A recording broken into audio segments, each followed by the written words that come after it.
Pessoal, antes de começar o episódio, um recado rápido. Por algum motivo, lá para 1 hora de gravação, a gravação da Bia, o áudio da Bia, o microfone, parou de funcionar. Então, de 1 hora até mais ou menos 1h25, 1h30, a gente usou o backup. Tá vendo como é importante ter backup? Durante a gravação tem o nosso backup. De 1 hora até 1h30 mais ou menos, tem o backup. É uma qualidade diferente do resto do episódio, mas vale você ouvir porque a Bia deu uma aula sobre como aprender. Então, vamos lá. Lady Murphy não descansa, né? Mas vamos lá começar o episódio.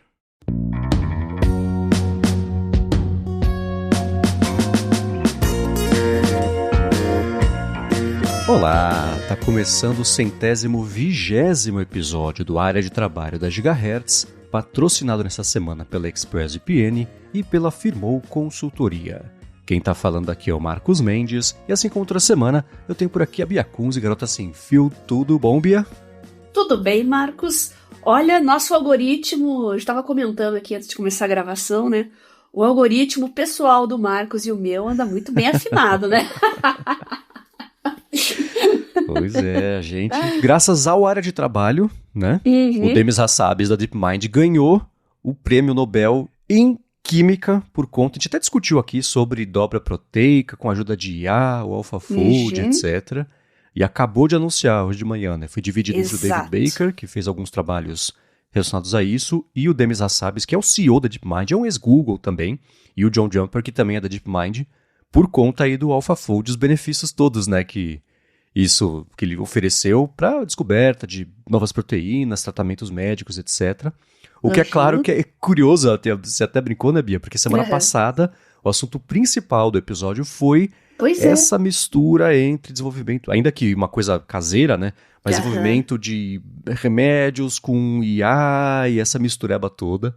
Então, o Prêmio Nobel também estava ligado nesse assunto, mais do que a gente imaginava, né? E o próprio AlphaFold já tinha sido assunto nos primórdios lá do Área do Trabalho, lá nos primeiros episódios.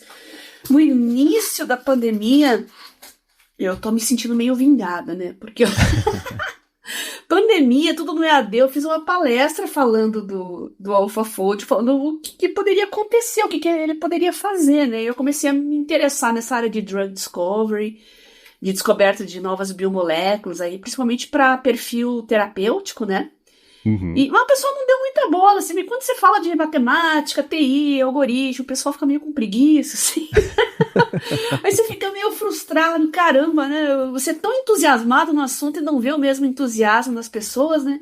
Então agora já mandei os prints, aqueles que eu mandei pra você de manhã cedinho, hoje já mandei pra um monte de gente que deve estar se roendo agora. Ó, quem prestou atenção lá atrás já sabia, tá vendo só? Exatamente, você viu aqui primeiro. Exato. E é interessante, eu acho que sei lá, olhando tanto essa categoria do Nobel, quanto também o Nobel de Física, que saiu ontem em relação à gravação aqui, que também foi pro Geoffrey Hinton, que é um dos pais aí das tecnologias que habilitaram tudo isso de IA que está acontecendo hoje. Não foi só para ele, me fugiu o nome da outra pessoa também, que foi a laureada, né, que recebeu o prêmio também com trabalho sobre redes neurais e reconhecimento de linguagem, etc.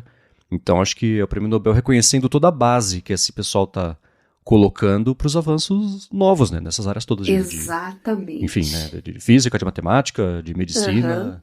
Tá bem interessante acompanhar. E a gente vai falar mais pra frente no episódio de hoje sobre estudar áreas difíceis, se atualizar.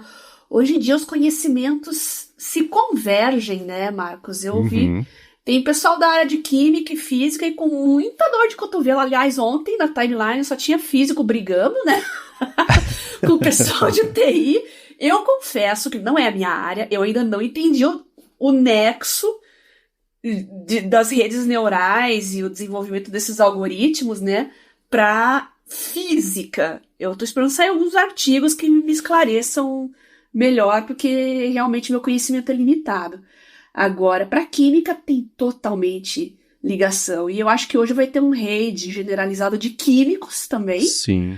Por causa do DMI, área de tecnologia, já teve um que me mandou mensagem no X, no Twitter lá, falando, pô, designer de videogame ganhando Nobel de Química.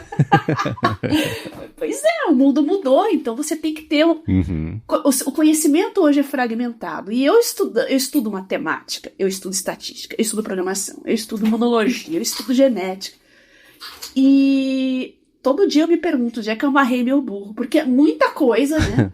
E o pessoal mais novo, assim, né? Eles simplesmente apagam da mente aquilo que não interessa, tudo que envolve matemática, por exemplo. O pessoal de biológicas meio que foge, o pessoal de humanas foge mais ainda. Então tende a ignorar, assim, dar um bloqueio mental. Mas o mundo não é mais assim, gente. Nós trouxemos aqui no área de trabalho especialista em direito, um juiz da área de direito falando de IA. Então, áreas que até algumas décadas atrás assim não se convergiam, hoje converge para tudo, né? O mundo digital e as inteligências artificiais, que não são coisas novas, tá aí o Nobel provando, né? A gente está falando de estatística, de machine learning, só que teve essa explosão, esse boom, né? E as pessoas estão vendo as aplicações ganharem corpo, algumas ainda céticas, algumas ainda esnobando. E não é incomum eu conversar com alguém da área de humanas, da área de educação, quando eu falo de ferramentas de IA e tal, eu receber um cacarejo em resposta, assim, kkkkkk. Putz, eu desisto, eu não vou ficar perdendo meu tempo explicando que focinho de porco não é tomada, né? Então tá bom, deixa ele com o cacarejo dele lá e não vou cansar minha beleza. Exatamente. Já passei dessa fase. E você puxou uma coisa interessante, né? Essa divisão toda de alfa, né, da DeepMind, começou com o jogo de Atari, com videogame mesmo, né? Ensinou a IA, quer dizer, a IA se ensinou a jogar os jogos de Atari. Só botou o jogo ali, botou a IA pra jogar sem explicar regra, nada. E com isso foi o primeiro passo para fazer uma generalização de entender a regra dos jogos, etc. Evoluiu pro AlphaGo, que ganhou dos campeões do jogo Go do mundo inteiro, evoluiu pro AlphaFold. Então você vê, uma bobeirinha, né? Jogar River Raid deu o quê? No prêmio Nobel. Exato. Né? Então, é tudo uma escadinha, né? Tijolinhos que vão construindo. E eu acho que nesses dois casos, né? Especialmente no de hoje, com o pessoal da DeepMind, é um avanço que vai possibilitar infinitas descobertas novas, mais avançadas ainda, né? Então, reconhecer o potencial que isso representa, que destravou para a humanidade, eu acho que é justo, mas eu entendo o ranço de falar, até nisso os caras estão no hype de dar prêmio, porque, se quiser entender assim, tudo bem, boa sorte, porque daqui para frente vai ser meio assim mesmo. Né? Exato. Mas não é só hype, tem esse motivo, né? É que nem, sei lá, quando o pessoal recebeu o Nobel de Física, acho que em 2014, né? Pela invenção do LED azul, que era impossível, quase teoricamente ali, fazer o LED azul, porque precisava de energia demais, etc, as tecnologias todas. Tem um cara, como é que ele chama? Shuji Nakamura, acho que é ele, que passou a vida dedicada, assim, perdeu o emprego, perdeu a família, a tentar fazer o lance do LED azul funcionar, até que deu. E o LED azul funcionando abriu caminho para tudo que a gente usa hoje em dia por conta dessa descoberta desse cara, e anos, 30 anos depois, sei lá, que ele descobriu, veio o reconhecimento com o Nobel, né? Então, e também foi o Nobel de Física, né? Então, essas coisas, quando eles escolhem, tem um motivo. Dá pra achar ruim, dá pra achar tudo ruim, né? Mas eu achei interessante, é um símbolo, é simbólico, é uma mensagem que eu acho que eles passaram aqui, que reconhecem o potencial que vai destravar essa descoberta, enfim, esse avanço. Achei interessante, eu gostei. E vocês agradeçam, vocês que têm um celular na mão e pode conversar com qualquer pessoa, qualquer lugar do mundo, inclusive de idiomas diferentes a qualquer instante. Ou você que recebe um diagnóstico de uma doença incurável, ou um vaticínio aí de morte certa. Isso vai acabar daqui a um tempo, graças a esses nerds obstinados. Exato. Né, como o Nakamura. Exatamente. E nessa veia também, na semana passada, no assunto todo sobre biohacking de medicina, de remédios, etc., você falou sobre laboratórios, os níveis de laboratório, falou que no Brasil falta um laboratório nível 4, né? E o Wagner Dias falou que o Brasil tá para inaugurar o seu primeiro laboratório nível 4, que é o de... Ele explicou para mim, né? Exatamente, no de máxima proteção biológica. Eu fui atrás. Eu fui atrás procurar e muito legal. Nossa, excelente notícia. Lá tem o Sirius também, o Unicamp, tem coisas muito legais. Tem um super, super microscópio lá de varredura.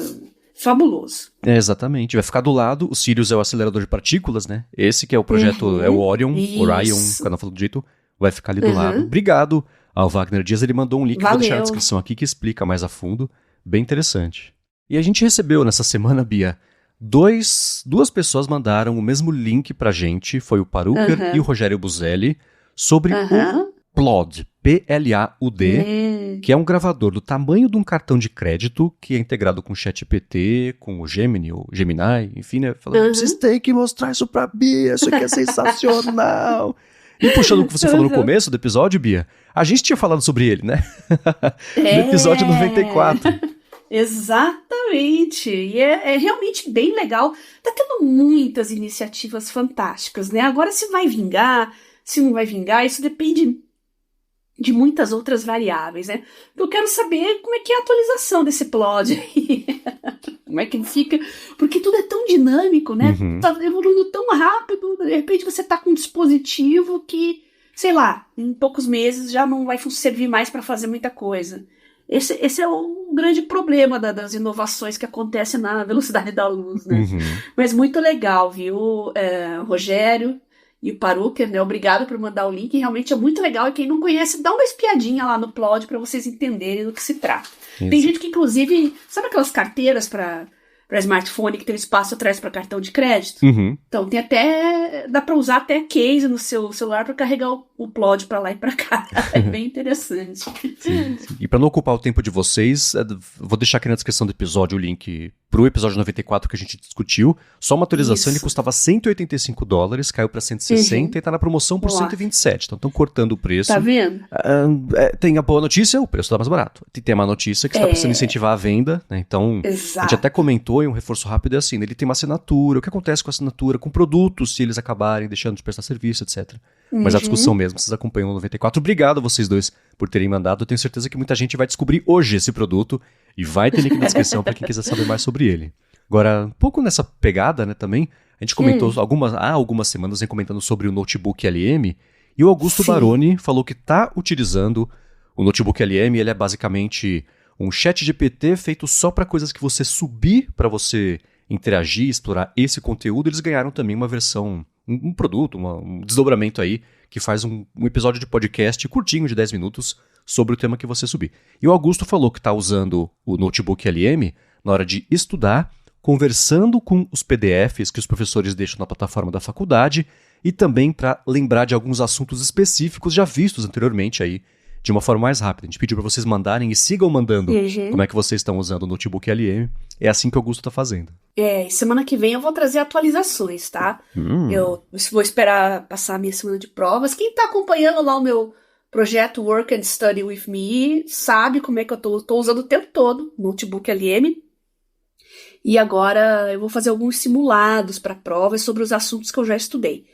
Então eu vou comparar o notebook LM com outras IAs, aí, principalmente o Claude, que eu gosto muito, que é realmente para estudar esses assuntos mais difíceis, assim, é o que dá as respostas mais refinadas, então eu gosto muito. E também o ChatGPT e também o Maritalk da Maritaka. Que legal. Tô usando, né, que a gente comentou aqui nos episódios anteriores, vou mostrar e vou comentar tudo certinho. Aí talvez na semana que vem já. Que legal, porque justamente no caso do pessoal da Maritaka, o Sabiá, ele se sai melhor em benchmarks que tem a ver, por exemplo, com as provas aqui do Brasil, então com vestibular, Enem, FUVEST. Você está usando no caminho certo. Então eu quero comparar todos esses, né? É o Sabiá 3, no caso, já abri aqui para ver o Sabiá 3, né? A versão que eu tô usando no momento. Sim, o modelo atual deles. Então, estou estudando assuntos distintos, mas com material em português, com um perfil brasileiro. Então, vamos ver como é que vai sair. Eu não tenho respostas ainda. Semana que vem terei. Que legal, Bia. E também nessa pegada de anotações, a gente deu a dica do Upnote há alguns episódios, e o Ítalo Reis falou que queria agradecer pela dica do Upnote. Ele estava há mais de um ano tentando achar uma alternativa mais barata que o Evernote. E ele falou, hoje eu paguei por um mês para ver se me acostumava aí com esse serviço e migrei 100% das notas que eu tinha no Evernote já para o Upnote. Falou que gastou 3 horas fazendo isso. E outras também que estavam no Notion, que ele falou que odiou usar, né? Ele fez isso de forma manual e parece que esse vai ser o novo serviço principal para ele. Ele falou que achou parecido com o Evernote e ainda tem a opção de lifetime, né, para você comprar, ao invés de ficar assinando. Ele falou que o OneNote ele não gostou, até mandou uma mensagem para a Bia, né, sobre a promoção de 60% do Evernote, mas ainda assim ele acha que vai migrar mesmo aí pro UpNote. Eu tô esperando essa promoção aparecer pra mim, eu entro aqui toda hora e até agora nada. Ô, Bia. Eu cancelei lá a minha assinatura estava dentro do Google Play, né? Então ele já mandou o aviso, né, de renovação pro final do mês e eu já cancelei. Então tô na expectativa que eles me deem alguma oferta, alguma promoção, tô aguardando. Vamos ver. Olha, Bia, enquanto você comentava isso, eu dei uma caçada rápida, eu achei no Reddit um link pro Evernote, eu cliquei, loguei aqui na minha conta e abriu com a oferta de 60% de desconto ativa, cai de R$22 para R$8 por mês, ou então no plano profissional para R$27, enfim, isso no plano anual. Então, para quem estiver procurando, você testa aí também, Bia, mas eu vou deixar na descrição do episódio o link para essa promoção. Vai saber se tá, né, parece uma coisa meio caso a caso, né, pelo que eu tô vendo aí do Evernote, mas se funcionar para você, que bom, aproveite esse 60% de desconto, senão a gente tenta mais vezes nas próximas semanas. Exatamente. E para mim, eu não sei se é porque a minha conta ainda tá ativa, eu coloquei tirei o cartão lá para não renovar mais, mas ainda não tá aparecendo. Então, no final do mês vai virar o plano. Eu quero ver se eles vão me oferecer alguma coisa. Tomara. Se alguém merece um desconto nessa vida de Evernote, é você. Poxa, nossa. E também de anotações sobre o Obsidian, que é uma outra alternativa de aplicativos de notas, plataforma, etc. O Adolfo Neto mandou a dica que ele falou, uma pessoa que eu sigo no Blue Sky postou sobre seu 1 ano de experiência com o Obsidian. O link vai estar na descrição aqui. É o Victor Germano. Ele falou, Obsidian, 1 ano depois e o segundo cérebro. E me impressiona a dedicação, e eu não estou falando isso de um jeito irônico, tá? Pelo amor de Deus. A dedicação que algumas pessoas têm para montar essa estrutura toda e até conseguir fazer uma meta-análise da estrutura. Ele mostra ali todos os nós e a relação quase de neurônios entre os nós das notas e dos temas que ele tem, as anotações, mapeou todo o conteúdo ali. Ele explica também as integrações do Obsidian que ele fez com outras plataformas, Zotero, Kindle Highlights também, para já guardar o que ele faz ali de highlight no livro. Para quem tá... Ele fala um pouquinho daquele método Zettelkasten, né, que a gente já falou aqui também, sobre fichamento de temas, assuntos, coisas de interesse, etc. É um post super completo, eu vou deixar aqui na descrição do episódio. Você teve tempo de dar uma espiadinha? Sim, eu vi. Inclusive ele fala da construção de um segundo cérebro, né? É Vitor Hugo Germano o nome dele. É bom lembrar que pessoas que trabalham com um volume grande de informações, eu acho que elas conseguem mais rapidamente construir essa rede, né, o segundo cérebro que ele chama aqui, né, no caso ele tá falando que ele faz mestrado e tal, e realmente, né, numa graduação, numa pós-graduação, aí você lida com uma quantidade absurda de informações e artigos e links e tal, então ele construiu a rede dele, vale a pena vocês darem uma conferida. E vejam se não é o caso de vocês construírem a sua própria rede também, né? Para algumas pessoas, o UpNote, que é mais simples, mais espartano, vai mais direto ao ponto, pode servir. Para outras, pode ser o Obsidian, para outras pode ser o Notion.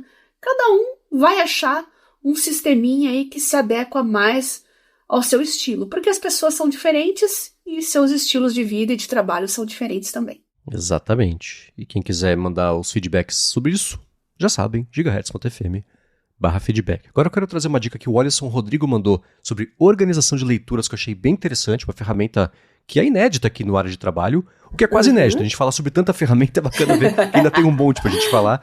Mas antes disso, eu vou tirar um minuto do episódio para agradecer a ExpressVPN, que está mais uma vez patrocinando o área de trabalho e segue oferecendo um mês de graça para você experimentar o serviço e depois 3 meses de lambuja na assinatura do plano anual por meio do link expressvpn.com/adtrabalho. Se você depende de Wi-Fi públicos na sua vida, seja isso frequente ou não, então se você viaja muito, usa o Wi-Fi do hotel, o do avião, do Airbnb, do shopping, ou se de vez em quando você acaba tendo que se conectar a Wi-Fi públicos, os seus dados são o preço ou uma parte do preço da conexão, isso sem mencionar vai saber como está a segurança dessa rede, né?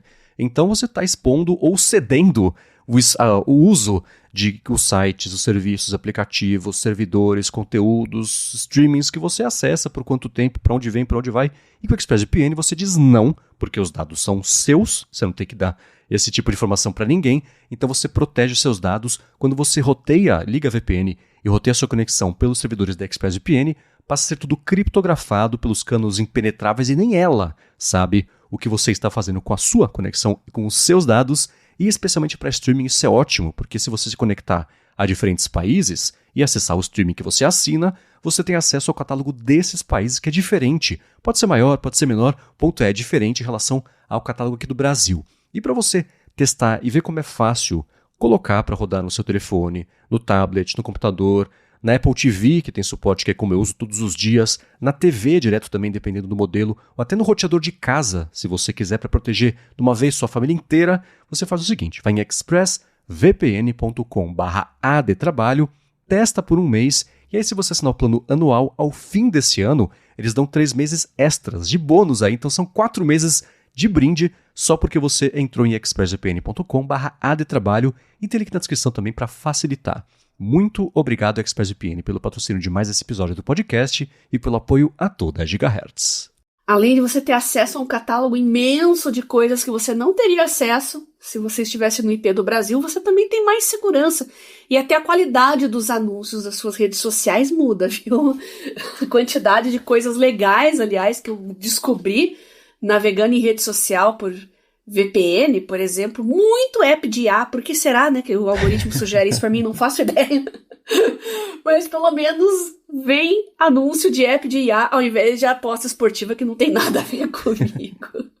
Muito obrigada ao pessoal da ExpressVPN por proporcionar essas descobertas para mim e patrocinar o Área de Trabalho. Obrigado, e vamos lá, o Alisson Rodrigo falou que organizar coisas aleatórias, apesar de indicar um certo grau de toque, ele disse, é um dos meus hobbies favoritos. Eu entrei num buraco igual o da Alice dos País das Maravilhas, que a gente chama buraco de avestruz no ADT, depois que descobri o Storygraph. Eu estou escaneando o código de barras dos meus livros e organizando a minha biblioteca pessoal entre livros lidos e os não lidos. O que eu gosto bastante desse app é a área de estatísticas, que vai aprendendo os seus gostos conforme você vai usando.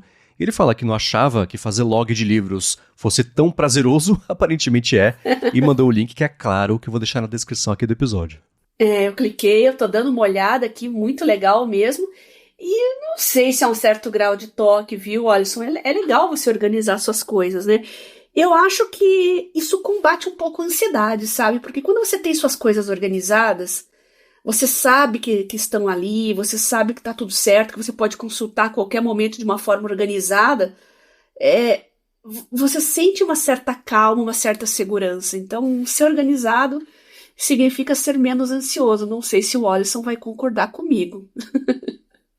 Mas eu vou baixar e vou testar o The Storygraph também. É uma ótima. E aqui em casa, quando eu me mudei, eu tenho aqui as minhas estantes de livros, né?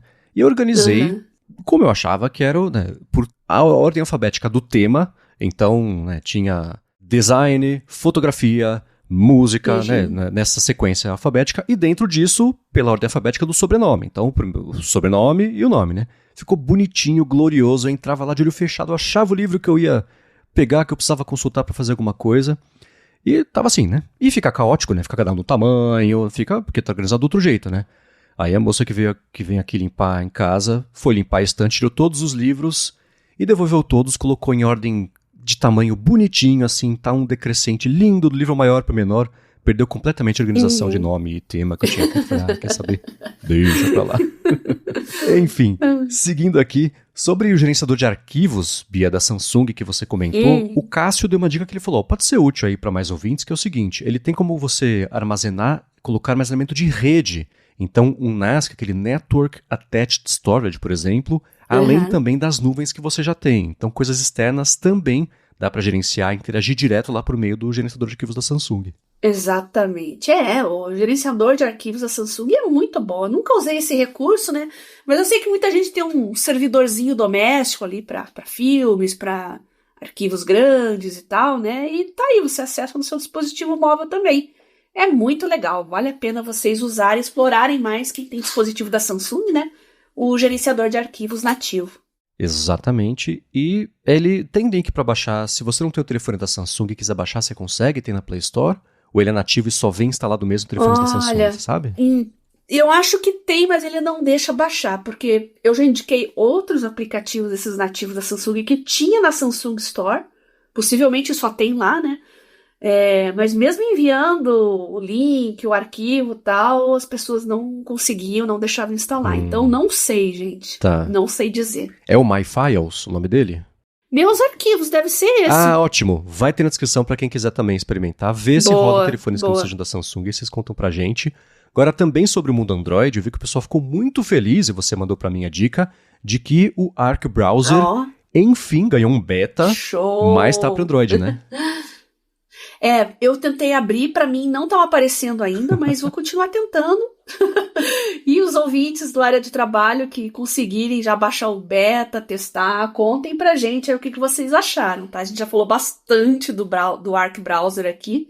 Sugiro que vocês dêem uma olhadinha no nosso histórico, aí no nosso acervo de podcasts, mas é um navegador muito legal que vale a pena pelo menos instalar para conhecer. E quem quiser escutar um papo que foi a respeito bem profundo sobre a empresa, os objetivos, etc., o Josh Miller, que é o CEO da Browser Company, deu uma entrevista para o Nilay Patel do The Verge, um episódio do Decoder, o podcast deles. Eu vou deixar na descrição aqui também, porque esse cara ele e o Jesse Liu, que é o CEO da Rabbit, sabe quando a eloquência passa do limite do que você acha ok? Esse cara sabe falar... Exato. Mas aí é uma impressão minha, tá? Eu vou deixar na descrição aqui o link, vocês tirem as próximas. Entendi. E o Decode entrevistou o Josh Miller e na semana seguinte o Jesse Liu. Falei, bom, só falta o pessoal da Humane para entrevistar a trinca dos engodos digitais aí dos últimos anos.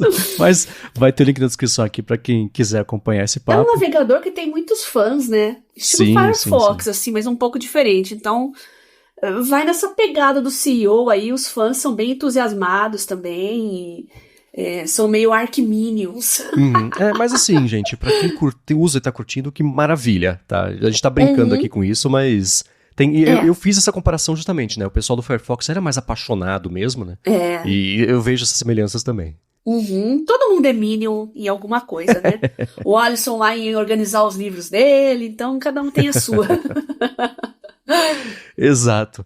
E teve um assunto que a gente trouxe aqui algumas vezes, que é de película de textura de papel para iPad. E o Thiago falou que tem um iPad com uma película fosca e usa o Apple Pencil, né? Ele colocou a película porque não gostava da tela muito lisa para escrever, e a película foi ótima para ter uma sensação de estar escrevendo no papel mesmo. Aí ele fala, Bia, porém como você comentou, faz muito barulho, né? E aí você estava até comentando do caso da biblioteca, né? E ele não consegue usar à noite na cama porque incomoda a esposa. E ele tá falando que também se incomoda com isso e já tentou usar letra de forma, letra cursiva, e não tem jeito, faz barulho, né? E ele falou, Bia, com a sua experiência, tem alguma forma melhor de escrever que seja rápida e que não faça barulho com esse tipo de película? Então, eu adorei a mensagem do Thiago, primeiro porque eu descobri que eu não sou uma psicopata, né? Eu me mudei de lugar pra não ficar do lado da moça lá. Coitada, não sei se ela percebeu, se ela pensou alguma coisa, acho que ela nem imagina que era por causa dos tap-tap-taps dela, né?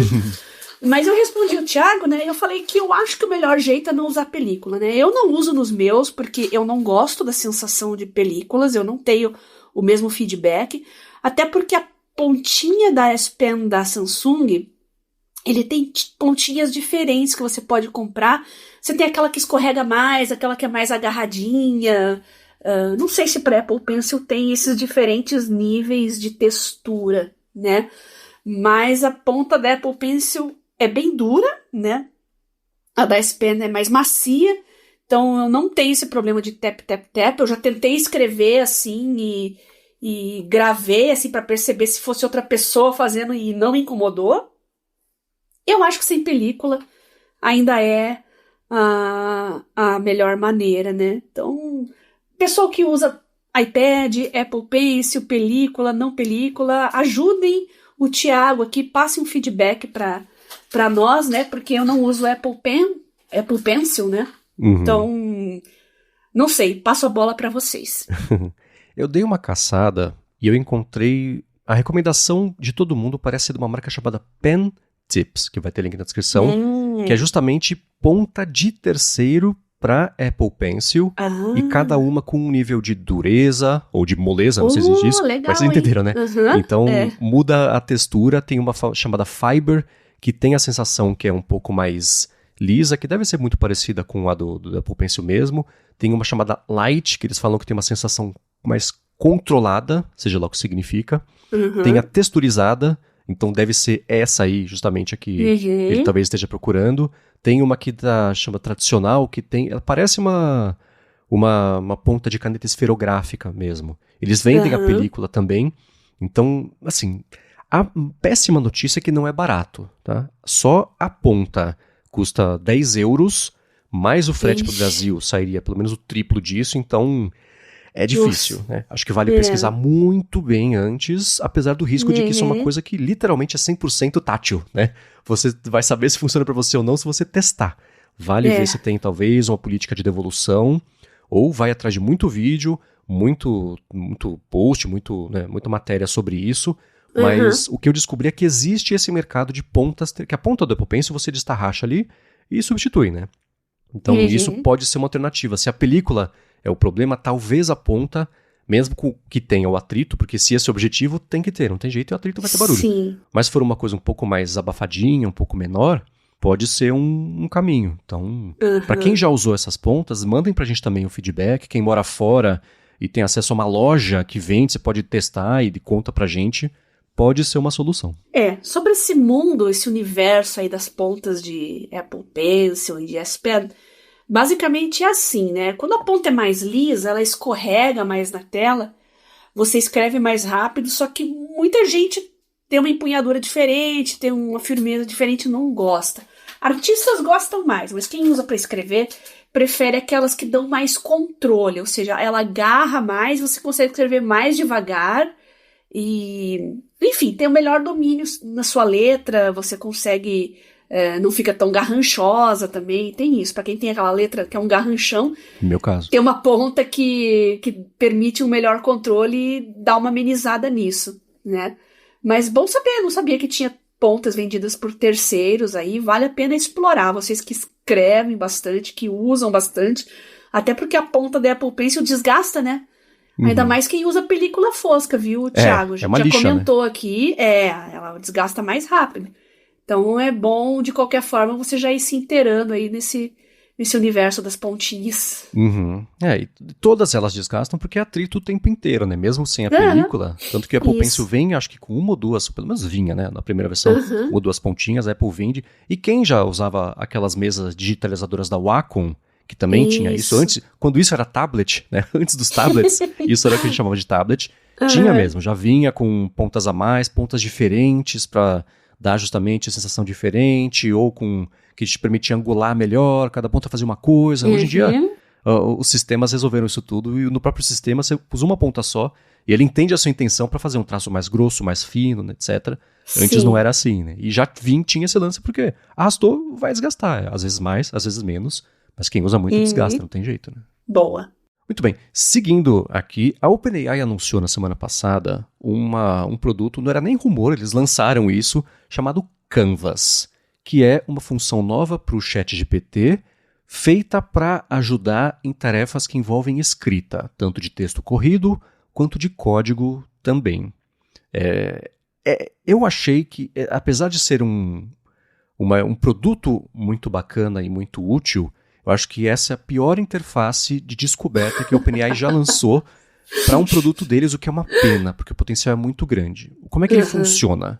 É o seguinte, você, no menu de modelos, apareceu lá, acho que está em beta, mas apareceu para quem usa o ChatGPT pago, o OpenAI, o ChatGPT Canvas, e você sobe um PDF, por exemplo, e você você escreveu um texto, aí você dá um comando, escuta... Dá uma espiadinha nesse texto e vê se precisa reescrever alguma parte para deixar a explicação que eu estou dando um pouco mais simples. E ele abre um painel lateral com o texto reescrito e deixa você selecionar um parágrafo específico e dar um comando, um prompt só para esse parágrafo. Então, ao invés de você copiar o parágrafo, colar embaixo e falar, nesse parágrafo aqui, você já consegue interagir de forma meio modular no seu texto. E, além disso, na lateral desse painel lateral, tem um menu que deixa você, por exemplo, se você escrever um texto corrido, O menu deixa você, tem um botão ali para você mudar o nível de dificuldade ou de complexidade da explicação. Então vai desde um PhD em física até criança de 5 anos. Tem a parte de você expandir, a parte de você resumir, né? É uma interface que é meio chatinha, e isso é contextual. Então se você está usando o Canvas para um código, né, para programar alguma coisa, por exemplo, esse menu contextual ele muda e te dá opções que fazem mais sentido em relação a um código e não a um texto. Né? Por que eu falei que é complicado? Porque na hora que você entra lá nessa interface, ela é igualzinha do ChatGPT. Tem um campo, prompt e uma tela vazia. Né? Você tem que descobrir que você tem que subir o arquivo, dar o comando para aí sim ele abrir essa tela lateral. Né? E o pessoal comparou muito isso, o Canvas do ChatGPT, com os artifacts do Claude, né? Que a gente comentou aqui algumas vezes. E eu não sei até quando essa comparação se mantém, porque enquanto o Canvas é mais para texto, os artifacts do ChatGPT são para tudo. Inclusive, eles... lembra que a gente falou de abrir o café gourmet da Bia? Faz aqui um site para mim de um café gourmet. Ele monta já a página, o HTML ali, é um ponto de partida, né? Não dá para publicar aquilo direto, mas ele é até mais interativo e mais multi-uso. Esse Canvas do ChatGPT, ele é mais para texto mesmo, mas eu vi que a gente já ia comentar. Aí eu fui na conversa que eu tenho com a Bia de feedbacks e pautas aqui do área de trabalho, e eu vi que a Bia já tinha mandado. Falei, bom, estamos alinhados. Em segundo lugar, quero saber da Bia o que você achou dessa funcionalidade. Não mexi ainda, mas eu assisti um tutorialzinho em vídeo mostrando. Realmente é uma maneira mais polida, mais personalizável de você fazer coisas que a já fazia, né? Gostei por ser didático, você mexer ali nos níveis. Vou ter que mexer melhor para dar minhas impressões. Mas eu sugiro que vocês vejam esse vídeo, tá no post de anúncio, né, de introdução ao Canvas. O Marcos vai deixar nos links aqui do episódio. Lá tem um tutorialzinho guiado ali em vídeo que mostra o hands-on, ele dá um exemplo ali, né? E dá para você ver ele em ação, que eu acho que é mais interessante do que explicar, é realmente meio complicadinho. É um vídeo bem interessante do Breno Fortes comparando os dois, usando o exame de sangue do gato dele pra falar, ChatGPT com Canvas e Claude, que ele usa o 3.5 Sonnet, que é o modelo que eles dão acesso até o gratuito, com o Artifacts.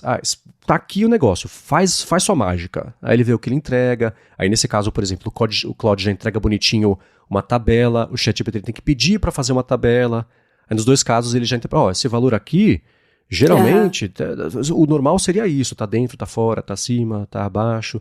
Aí ele consegue... Por que eu falei dessa diferença? Né? Porque no Sonnet, no Claude, ele consegue fazer gráficos interativos a partir desses dados. Que é um PDF, ele mostra depois lá um PDFzão de exame de sangue, né? Todo mundo já viu uma coisa parecida, né?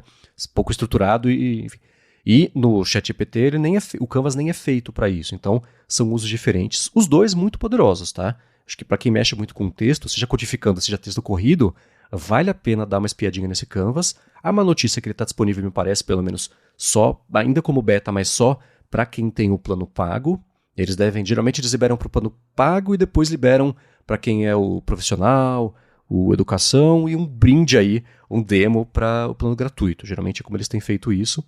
Mas é útil, acho que é poderoso, só é uma pena que você cair lá de paraquedas e sair usando a ferramenta, quase não dá nesse momento. Se você conseguiu fazer isso, parabéns, já chegou muito mais longe do que eu consegui. Eu precisei ver texto, vídeo para entender como ela funcionava, para aí sim ver se caberia no meu dia a dia e etc. Eu só fiz teste, né, não fiz nenhum uso prático disso para falar, putz, eu usei para fazer um texto tal e ajudou muito, não é por aí, mas é um jeito que eles tentam simplificar de usar esse potencial que o ChatGPT, que a LLMs tem, para texto. Né? Então, um modelo, uma interface voltada para isso, acho que pode ser muito poderoso, especialmente nessa parte de você já ajustar no texto um parágrafo específico sem ele ter que copiar e colar tudo. Você vai perdendo tokens, quando você vai usando muitos tokens ele começa a perder o contexto.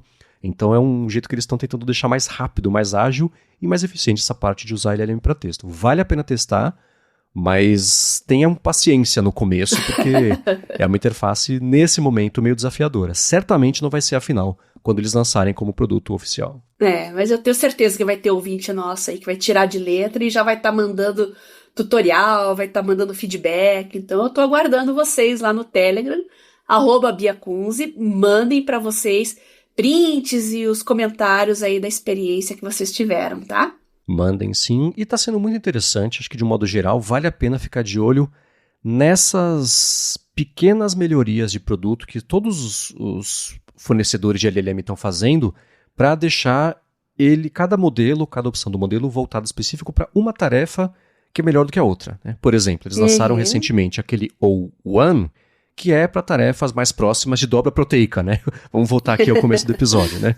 Se você quiser fazer isso com o GPT-4o, não é tão bom, porque no O1 ele faz todo um processo de encadeamento de pensamento interno para depois te dar uma resposta que acaba sendo melhor do que se ele tivesse cuspido só a primeira resposta ali que ele, entre aspas, pensou, né?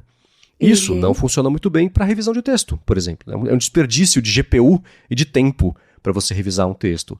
Esse Canvas, ele pode ser mais útil por isso que ele não só é melhor porque ele usa o GPT-4o para fazer a revisão, mas ele tem uma interface voltada para você fazer isso de um jeito muito mais fácil, mais rápido. Então está sendo interessante ver. O Claude, com os artifacts, foi para um outro lado, né? De você não só interagir com o modelo, mas ver em tempo real o resultado dessa interação, especialmente quando o assunto é código, dados, explorar com tabela, com gráfico, etc. Então vale ficar de olho nessas pequenas melhorias que cada um está fazendo, porque elas podem ser bem específicas para o seu trabalho, né? E aí você não perde tempo, você decide qual que você vai assinar, você já testa e fala, putz, acabou de destravar aqui na minha cabeça, para que eu vou usar esse negócio? Então testem e usem, porque daqui para frente vai ser assim, com certeza vai ser assim, né? É melhor até para eles, né? Quem faz para OpenAI é muito melhor ter o Canvas para você mexer em texto, porque você vai gastar menos GPU do que interagir com textos grandes num vai e vem de tokens a cada pedido, né? Exatamente. É a OpenAI dando mais poder ao usuário, né? Mais poder de escolha, de refinamento, uma vez que os usuários já estão mais imersos nesse mundo do ChatGPT, não são mais tão novatos, então tá tendo uma exigência, uma cobrança aí para um melhor nível de personalização de dados, né? Então tá aí, eles estão oferecendo aí a resposta deles para esses pedidos. Exatamente, e nessa pegada também de IA, agora falando sobre conteúdos gerados por IA, ou de um jeito artificial para inflar conteúdo de site e ganhar com SEO, ou imagens também geradas por IA, às vezes com objetivo, às vezes não, né? Muitas vezes com o objetivo de enganar. Não é só esse uso, mas tem esse uso também. A Bia, essa aqui tinha passado batido por mim, existe o uBlock Origin, que é um bloqueador de anúncios, de conteúdos, etc. E eles lançaram uma lista de bloqueio de conteúdos gerados por IA na web. Os enganosos, é bom que se diga, né? É isso, aqueles dúbios, aqueles que não querem que você saiba que é IA. É disso que estamos falando, né? Essa discussão começou lá no X, né, no Twitter. Uma pessoa postou, reclamou, falou que o Google morreu, que o Google tá morto, porque ele foi no Google Imagens, lá colocou lá filhote de Peacock, né, que é pavão, né? Peacock é pavão. Aí no resultado do Google Imagens, cheio de imagens de IA, né? Algumas bem confusas, realmente. Você fica na dúvida se é IA ou não, né? E eu comentei que realmente, né? Depois que o Google colocou rede social para indexar como o resto de todo o conteúdo da web, né?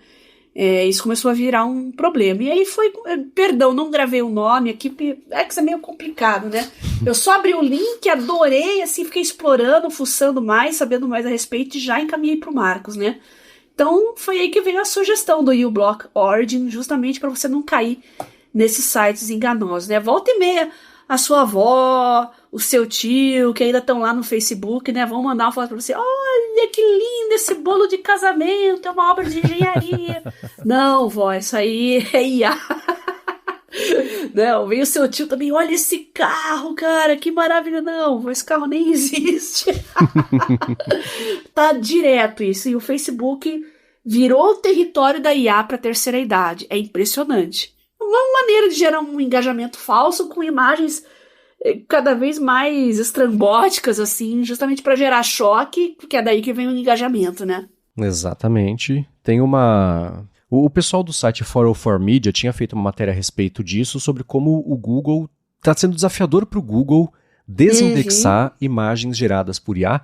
E um outro desafio é justamente esse que você comentou, né? Especialmente o pessoal mais velho tá caindo 100% das vezes no golpe, mostra a criancinha encharcada com o cachorrinho, meu Deus, né, alguém, meu aniversário, faturou uma perna, o pessoal do exército, e Deus abençoe, que... Então, a gente bate o olho, hoje em dia já sabe mais ou menos quando é ou não, tem uma textura diferente, parece uma coisa meio tinta óleo, não sei. Mas o pessoal mais velho não faz parte do processo mental. Será que é IA? Pra eu saber se eu acredito ou não. Então, esse pessoal tá caindo mais nisso mesmo. E o Google, especialmente com foto de celebridades, tá passando por problemas para filtrar isso. E do outro lado, quem tá gerando essas imagens tenta intencionalmente passar pelos filtros anti-IA do Google para aparecer ali. E às vezes plantar uma desinformação ou fotos especialmente de nudez e celebridade. Isso é um problema. E eles publicaram nessa semana uma outra matéria que explora justamente, eles falam o seguinte: a era de lixo de IA politicamente motivado chegou. Eles falam, exacerbando política, né, teoria da conspiração viral e tendo um impacto grande em desastres, especialmente no Brasil, nos Estados Unidos e em Gaza. Eles exploram isso, eu vou deixar o link na descrição aqui. E é exatamente esse problema quando o assunto é especialmente imagem. E amarrando isso com o link que você trouxe, o uBlock Origin pode ser uma das soluções para você nem passar pela situação de se deparar com isso, né? De você eliminar isso da sua navegação normal. E esse bloqueador que eles lançaram, nessa lista, na verdade, você consegue importar para quem usa o uBlacklist ou o uBlock Origin no Chrome. No Firefox não tem suporte ainda, você importar direto a lista, mas tem no link na descrição aqui as instruções para vocês instalarem, rodarem. No Safari também, no iPad, no iPhone. Eu achei interessante essa iniciativa de na base da sua navegação você já conseguir eliminar só essas coisas. Acho que enquanto os mecanismos de busca não conseguem fazer isso, um bloqueador de anúncios já tá saindo na frente aí. E tá tão fácil você criar esse tipo de conteúdo hoje, né? Alguns fazem no intuito humorístico e é claramente pra meme, pra humor, mas tem gente que realmente não sabe diferenciar, né? Sim. Essa semana alguém falou que o Mark Zuckerberg anunciou que ele ia adotar um perfil mais à direita e tal, aí eu dei risada, né? E falei, Zuckerberg e Elon Musk correndo de mãos dadas na praia. Já apareceu alguém, já fez uma IA, já mandou pra mim o vídeo dos dois correndo de mãos dadas na praia. Eu falei, caramba, o negócio é muito rápido, o pessoal tá muito afinado, né? Mas eu fico muito preocupada realmente com as pessoas que não conseguem diferenciar isso, né? Eu acho que vai um tempo aí até o pessoal adquirir malícia, como o início da web em geral, né? Eu acho que a gente tinha esse mesmo problema. Depois, quando surgiram as redes sociais, né, aqueles perfis de paródia, falo, não, vó, esse não é ele de verdade. Tal. Aí a gente tá passando por um novo momento, vamos ter que aprender a lidar com isso. Exatamente, essa comparação foi perfeita. É isso aí. E vamos ajudando o pessoal também aí se familiarizando com o que rola, o que não rola. Né? Agora, um outro assunto que a gente trouxe aqui recentemente foi de teclado macro. O meu, que eu comprei aqui, que eu expliquei mais ou menos como é que tá funcionando. E o Fabiano Castelo falou, Marcos, você conseguiu fazer o teclado programável funcionar no Mac? Eu tô a manhã toda tentando, me parece que você tem que programar primeiro no Windows e depois usar no Mac. Eu até tentei, mas dá um erro no software. Parece ser um produto bom, mas difícil de começar a usar. Fabiano, eu não perdi uma manhã tentando, eu perdi uma semana tentando fazer. E não foi no Windows, né? Não, foi no Mac. Bom, chato que heresia. De configurar. Né? E o que eu achei foi o seguinte, porque dá para configurar ele inteiro no terminal. O que não tá no meu cinto de utilidades de talento. Eu não consigo fazer esse tipo de coisa. Aí eu achei no GitHub, eu vou deixar na descrição aqui, um projeto que é feito para determinados tipos de teclado macro. Lá você consegue ver se o seu se enquadra nisso. E você baixa um arquivo executável de Unix, né, de terminal, e você baixa um arquivo de mapeamento que é extensão .yaml. Isso eu abri no Xcode, porque em qualquer IDE, na verdade, né, qualquer programa de programação que ele já deixa a indentação bonitinha do texto, ele codifica por cor para ficar mais fácil de você entender o que é o que, né? E aí o que eu fiz? Eu falei, ChatGPT, socorro. Eu tenho esse arquivo aqui, que é para validar e para instalar no teclado Bluetooth. Quer dizer, ele é Bluetooth, mas é cabeado, né, para você poder fazer essa configuração. Aí eu falo, me ajuda. Vai no terminal, digita isso. Deu erro. ChatGPT deu esse erro. Então digita isso. E eu fui junto com ele, fui me mostrando exatamente como fazer, e aí eu consegui. Então, vale a pena, primeiro, dar uma espiadinha na descrição aqui, pegar o link para esse programa específico feito para... Tem diferentes, tem o Mac Apple Silicon, tem o Mac Intel, tem para Linux, tem aqui esse de Mac que eu baixei, e só com isso eu consegui fazer, mas demorou, é chato, né? Você tem primeiro que, no terminal, depois que você edita o arquivo de mapeamento das teclas, você valida no terminal e fala, beleza, pode subir. Aí você sobe ele pro teclado e aí passa a funcionar. Mas foi uma semana batendo cabeça e sofrendo para conseguir fazer ele funcionar. Cheguei lá, mas não precisei. Eu tentei até, peguei o laptop da Larissa, que é o Windows, tentei fazer por lá também, não soube nem por onde começar. Eu falei, não, tem que dar para resolver só no Mac. Aí eu consegui e funcionou, mas foi chato, não é fácil. É o que ele falou, é um bom produto, mas difícil de começar a usar, é 100% isso. Fabiana, paciência é a mãe de todas as virtudes, né? Gaste aí uma semana, o Marcos garante que depois você recupera esse tempo investido aí com a própria utilidade do teclado, tá bom? Ah, sim, acabou a bateria de uma semana para outra aqui, eu fui usar, parecia que o meu Mac tava sem sistema, assim, já virou parte do que é ter um Mac hoje pra mim. Esse teclado com as teclinhas fazendo funções no Audition, de abrir pasta, de automatizar, brilho, volume, mutar o microfone aqui, tá perfeito, mas... demorou, né? Paciência. E pra finalizar o papo de teclados, antes da gente trazer aqui um assunto que eu tô bem curioso, que eu acordei querendo aprender qualquer coisa. E a Bia vai me ensinar hoje, vai ensinar a gente a aprender qualquer coisa. Mas você mandou pra mim o link de um teclado da Logitech, é o Logitech Keys to Go 2. Isso. O que te chamou a atenção a respeito dele? Tem um detalhe interessante, mas... Fininho, porque os teclados da Logitech já são... Eles têm uma certa portabilidade, né? Não é igual aquele da Microsoft, que eu já mostrei, dobrável e tal, estilo Surface. Mas os teclados da Logitech são muito bons, eu adoro a marca. Também. E esse teclado é muito fininho, vem com uma capinha pra você fechar. Você pode pôr na sua mochila como se fosse dentro de um caderno, assim, um caderno universitário. Você põe no meio, assim, nem percebe que tá lá. Então a portabilidade dele é nota 10. E assim como os outros teclados da Logitech são super populares, né? O K380, o K480, também suporta até 3 dispositivos, né? Um ponto baixo dele é ele não ser recarregável, ele usa bateria. Aquelas baterias redondinhas, assim, achatadinhas, sabe? De relógio, só que grandonas. Então ele usa duas daquelas. E apesar de durar muito, é bom você ter um par aí por perto, assim, porque é chato demais você ficar sem o seu teclado e de imediato, assim, não conseguir nem usar, né? Porque o meu, pelo menos, é recarregável. Quando ele demora a responder, dura pra caramba uma carga. Mas quando eu percebo que o feedback das teclas tá mudando, eu já sei que a bateria tá fraca. Então eu já plugo ali na USB e tal, já tá carregando. Agora, com a bateria externa, assim, e não é uma bateria tão trivial, né, pra você achar e comprar, Bom, é o preço da portabilidade, né? Porque uma bateria AA ou uma pilha palito tem condições, não cabe num teclado daquela finura, né?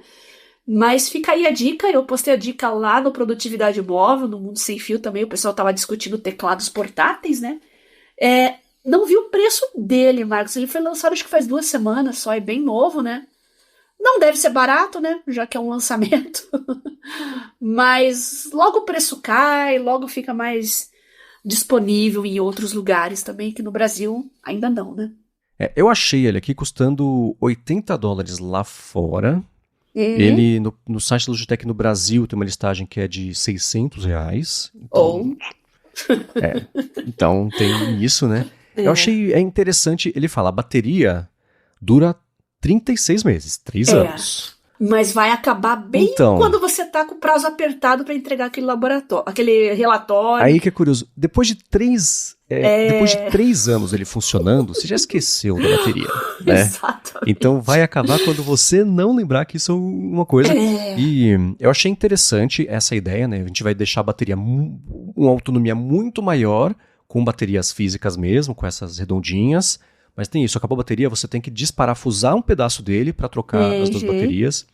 Então tem que botar um lembrete, né? Depois de 2 anos e meio que você comprar, põe um lembrete para, né, comprar ou deixar as baterias redondinhas aqui na minha mochila também, para que na hora que acabar eu possa... Interessante. essa finura e leveza também, ele pesa 200 gramas só. Nossa. As teclas, só uma coisa da parte de e aí é preferência de cada um. Né?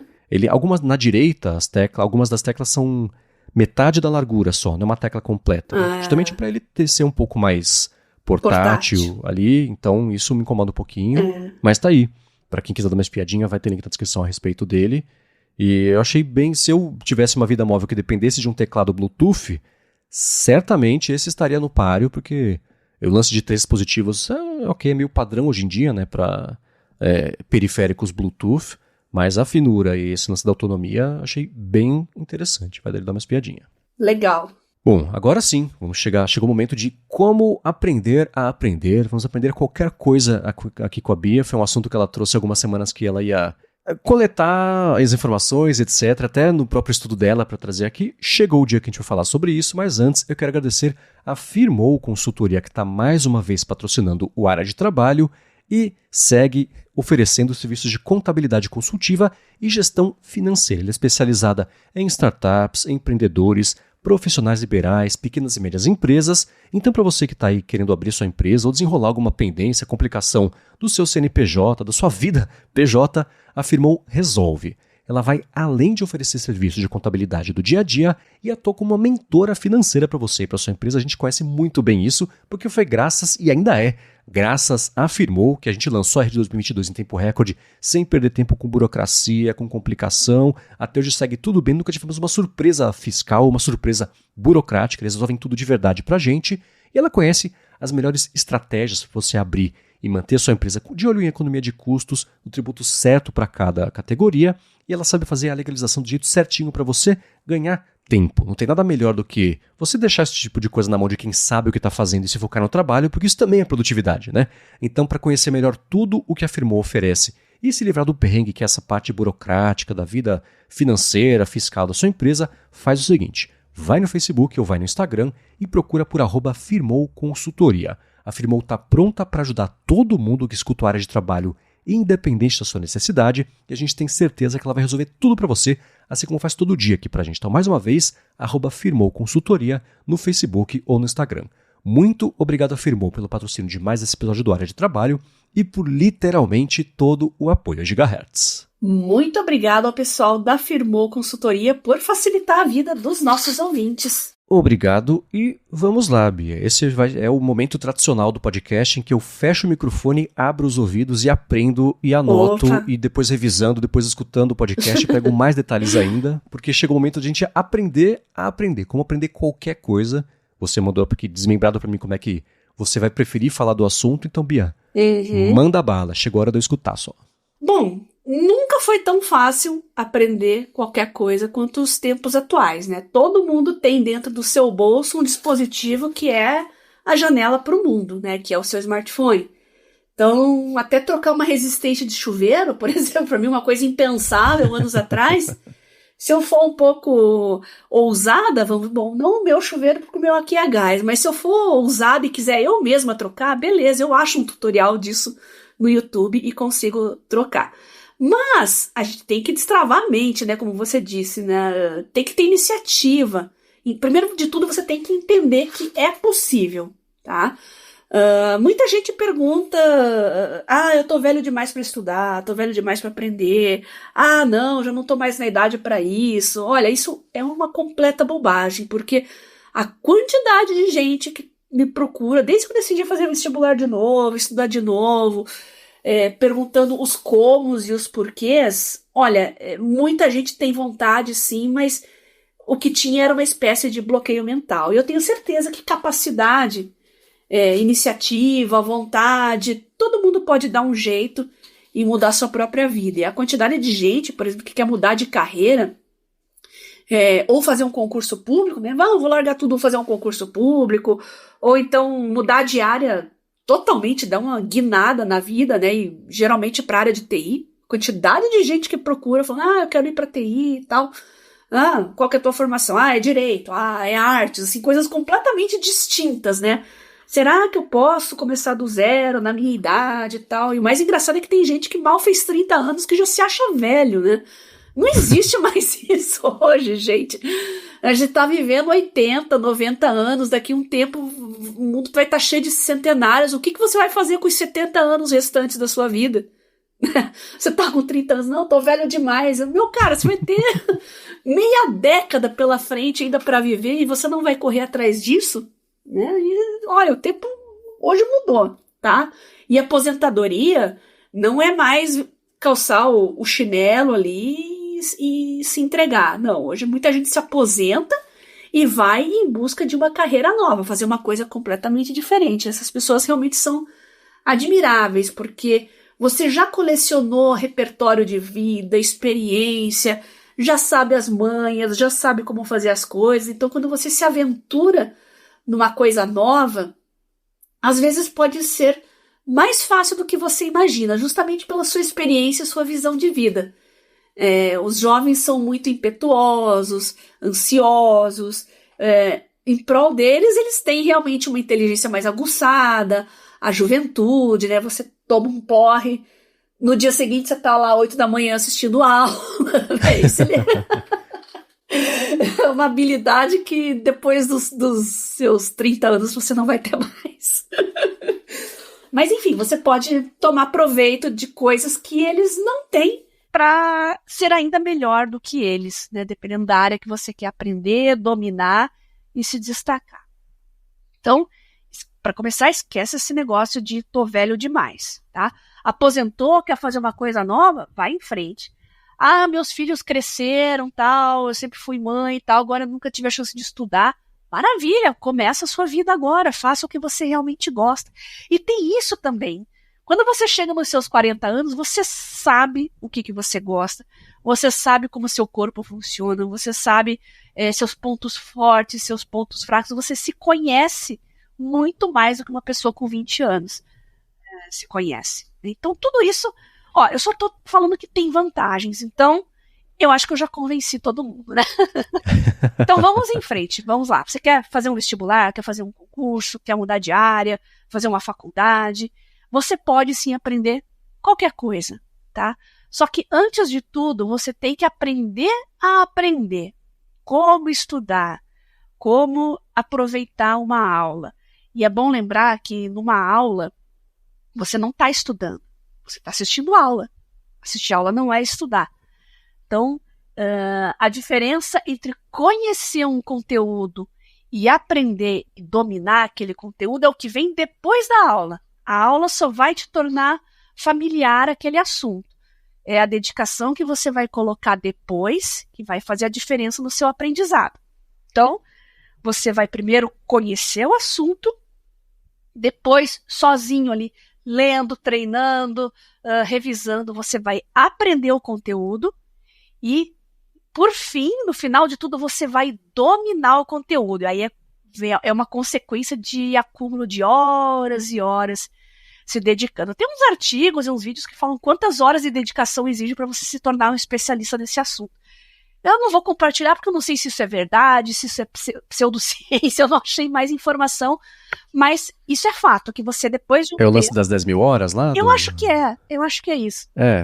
Não sei se é verdade, se são 10.000 horas, mas realmente, com o tempo e com a dedicação, você se torna um especialista, porque você domina aquele assunto. Então, tenha em mente isso. Existe conhecer, existe aprender, existe dominar. Segundo ponto, reconhecer os seus pontos fortes e seus pontos fracos, e você vai tratá-los de maneiras diferentes. Muita gente que quer aprender TI, né? A primeira reclamação que fazem para mim é falar, puxa, eu sou ruim em matemática, eu tive um background ruim, e a escola não era boa. Bom, beleza, você já sabe que esse é o seu ponto fraco, e é nele que você vai se dedicar mais. Assim como quem faz um vestibular, quem faz o Enem, por exemplo, você tem que dividir melhor o seu tempo e se dedicar mais às coisas que você é ruim, que você não conhece direito. Ou nas coisas que vão te trazer uma nota mais alta, né? Por exemplo, redação e matemática, eu acho que 50% do seu tempo de estudos tem que ser só para matemática e para redação. As outras coisas, muita gente é boa, eu sou bom em português, eu sou bom em história, a maioria é bom nessa parte de humanas, a parte de literatura, né? E esse pessoal também o pessoal que vai muito bem nessas provas e o pessoal que não vai tão bem, a diferença de nota é muito pequena. Ao passo que se você for bem em matemática, mas outra pessoa for muito bem em matemática, nossa, o gap da nota é gigantesco. Então vale a pena investir em coisas que trazem mais retorno. E aí os programadores vão ter que falar melhor, né? Melhor do que eu, se matemática é tão importante. Mas o fato é que matemática desenvolve o raciocínio lógico, que é uma coisa que todo mundo da área de TI tem que desenvolver bem, tem que treinar bastante. Não tenha medo de reconhecer quais são os seus pontos fracos, tá? Mas o fato é, eu dedico a parte da manhã, que o meu nível de energia está maior, naquilo que eu sou mais fraca e naquilo que eu tenho mais dificuldade. Ou nas coisas que vão me dar mais trabalho. Ao passo que à noite, fim de semana, nos momentos de descanso, e eu decido ler, estudar alguma coisa, eu sempre vou fazer alguma coisa que eu gosto. É muito mais tranquilo, demanda menos energia e eu vou aproveitar melhor o meu tempo com aquele assunto. Então, saiba distinguir pontos fortes, pontos fracos, disso eu gosto, disso eu não gosto, e a gente tende a não gostar as coisas que nós não somos bons, né? Aí que tá. A não ser que você tenha um trauma muito grande da escola e tal, que você não consegue nem chegar perto daquele assunto. Muita gente assim com matemática, não tem problema você recuar, né? E aqui tem um outro ponto da minha listinha de dicas.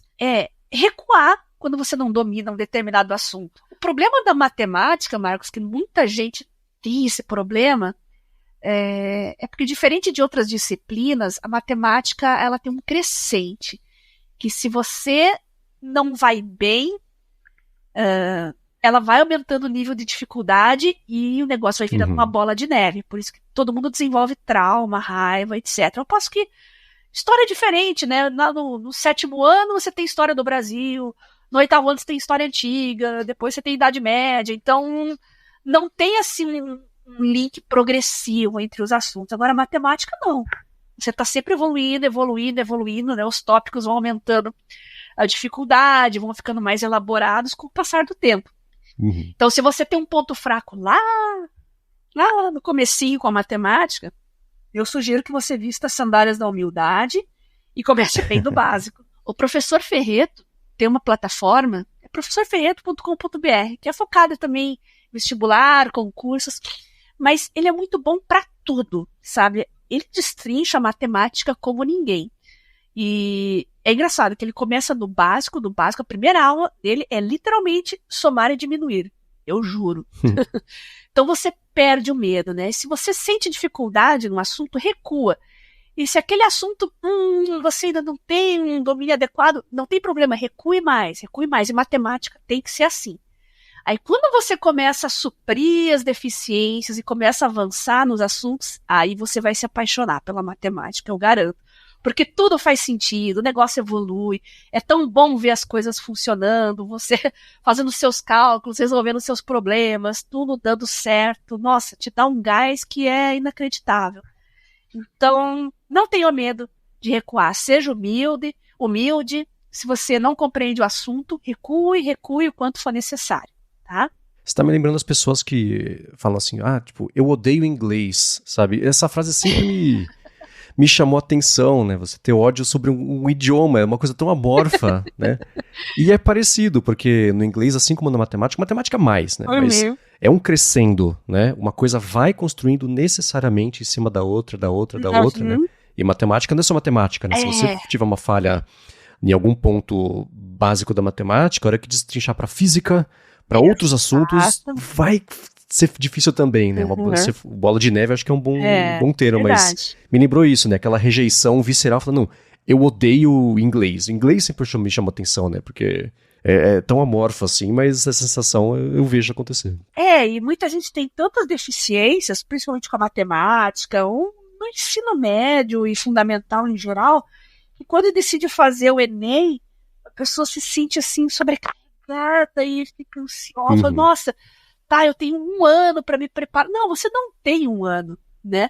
Você pode fazer um plano de mais longo prazo, de 2 anos, mas se você trabalha, você tem família, tem outras coisas para cuidar, você vai estudar menos, mas vai estudar todo dia, então faça um plano mais esticado.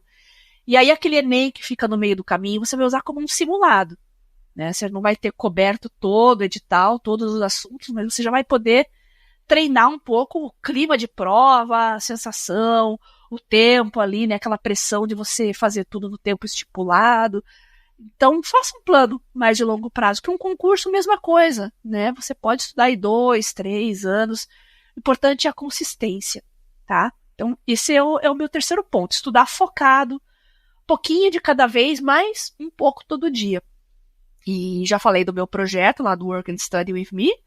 Então, eu tenho tempos de Pomodoro de 50 minutos. Tem dias que eu estou muito cansada, eu faço um Pomodoro, fico só 50 minutos, só estudar aquela aula que eu tive hoje. Aula dada, aula estudada hoje. Então, pelo menos para consolidar aquela informação que eu vi na aula, né? Não ir dormir e meu cérebro não mandar tudo para a lixeira depois.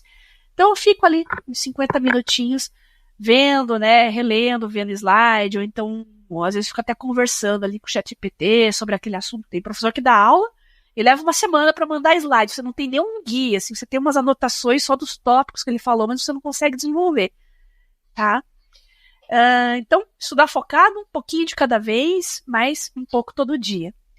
Revisar, gente. Revisar é fundamental para você consolidar o conhecimento. E hoje é cientificamente provado, baseado em evidências, que as repetições espaçadas prolongam a sua memória e atrasam aquela curva do esquecimento. Muita gente já deve ter ouvido falar, joga no Google ali, curva do esquecimento. É o quanto você se recorda de um assunto conforme o tempo vai passando. Então, no dia que você viu a aula, no dia que você leu, beleza, você se recorda no final do dia 80%. Mas vai passando o tempo, essa porcentagem vai diminuindo. A solução para resolver esse problema é fazer as repetições espaçadas. Como? Bom, você pode voltar lá no seu assunto, reler, fazer um resumo do resumo, que funciona para mim é resumo do resumo. Eu já fiz as minhas anotações de aula, eu sento e começo a anotar tópicos, palavras-chave. Não faço uma anotação linear, tá? Eu anoto tópicos e palavras-chave e fico mentalmente recordando. E para exatas, é treinar, gente. Como é que não vou esquecer aquele assunto, assisti aquela aula, já fiz alguns exercícios, e agora? Bom, separa outro lote de exercícios e vai fazendo. A cada semana, a cada 15 dias, pega ali um lote de testes, nos livros textos tem exercícios para você resolver, na internet tem, para você continuar treinando e não perder a mão naquilo que você aprendeu, tá? Aí vem o meu outro ponto, fazer autotestes. É outra maneira cientificamente provada, baseada em evidências, que você fazer exercícios, fazer testes, ajuda a consolidar e dominar os assuntos. E eu uso muito IA, as LLMs, para isso. Né? O pessoal que está acompanhando as minhas lives lá vai ver que eu estudo, faço o trabalho, escrevo, faço anotação, faço tópicos, revejo os tópicos e depois disso eu começo a pedir simulados. E a minha dica é o Claude. O Claude faz simulados muito bons. Você pede do jeito que você quiser. Seu professor gosta de prova discursiva? Beleza, pede para ele fazer questões discursivas. É de múltipla escolha? Não tem problema, verdadeiro e falso. O jeito que você quiser, pede para ele fazer uma prova.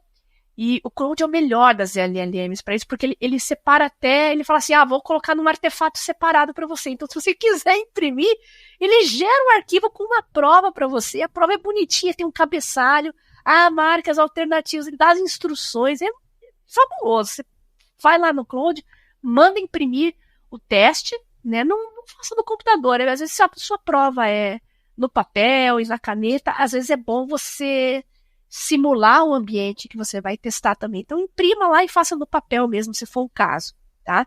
Mas se autotestar é fundamental. É assim que você vai consolidar o conhecimento. Mais um item aqui que eu separei, focar nos erros, tá? Muita gente pega ali um lote de exercícios, né? Fala, pô, que legal, eu fiz 7 de 10. Morreu, aí você vai fazer outra coisa. Não! Volta lá, pega os 3 que você errou e tenta esmiuçar por que você errou. E eu vou além. Eu, quando faço exercícios, assim, para provas, para concursos, né? No caso, como eu fiz o vestibular, aqueles que eu marco, mas sem sentir muita firmeza na resposta, mesmo que eu acerte depois, eu coloco uma interrogação ali do lado do número da questão. é sinal que eu marquei aquela questão, mas sem ter muita certeza. Então, quando eu vou revisar os meus erros, eu dou uma olhada também naquelas questões que eu respondi sem ter muita certeza. E eu tento consolidar para eu, enfim, ter certeza e não ficar mais na dúvida, tá? E para fechar, é a coroa de tudo que eu falei, né? Ser autodidata. Hoje em dia tem internet, tem celular, tem recursos digitais à beça, como Kindle, para livros.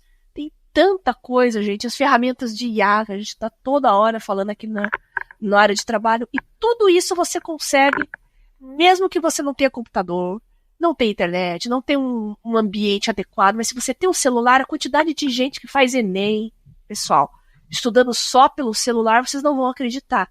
E as plataformas hoje, todas têm site mobile, permitem você fazer os testes, permitem que você imprima, então você pode ir no celular, ir numa gráfica, em algum lugar, imprimir pelo menos as apostilas de exercícios. Então tá muito fácil hoje, tá? Não tem mais aquele empecilho de 20, 30 anos atrás, que para você fazer um curso superior você tinha que ter um certo privilégio para fazer um cursinho presencial que não é barato, que exige tempo, dedicação, só alguns poderiam fazer isso. Então hoje os tempos mudaram, gente. A questão é destravar a sua cabeça, deixar para lá alguns preconceitos e ter certeza que você é capaz. Eu tenho certeza que vocês conseguem aprender qualquer coisa, fazer qualquer prova, fazer qualquer avaliação e cursar aquilo que vocês quiserem, alcançar os seus sonhos. Você falou uma coisa, Bia, lá no comecinho sobre anotações não lineares que você faz, e isso me travou, porque eu sempre precisei de informações muito bem estruturadas, encadeadas, porque era, não sei, né, eu vou falar do jeito errado aqui para passar o ponto. Era assim que a fiação do meu cérebro funcionava para poder resgatar a informação, né? Então, eu sempre, a vida inteira, eu estudei mapeando as coisas e criando tipo um caminho mental para chegar na conclusão de qualquer que fosse a pergunta, fosse de matemática, fosse de geografia, fosse de história, fosse de, entendeu? Então, exatamente. Você falar sobre as anotações não lineares que você faz... Mapa mental não é linear, você encadeia os assuntos. É bem isso que você falou. Tá. O linear que eu digo é, por exemplo, eu estou estudando cromatografia, aí eu abro meu caderno lá, cromatografia é um processo... Igual tá no livro, sabe? Tem gente que faz resumo assim. Eu juro, fica copiando não copia as coisas, gente, pelo amor de Deus. Eu copio no máximo algum conceito que o professor fala na aula, porque eu sei que eles gostam dos próprios conceitos, assim, sempre cobram isso, né? Mas eu não fico, sabe, escrevendo definições. Não, eu coloco palavra-chave. E eu tento, mentalmente, construir a definição. É assim que eu vou gravar.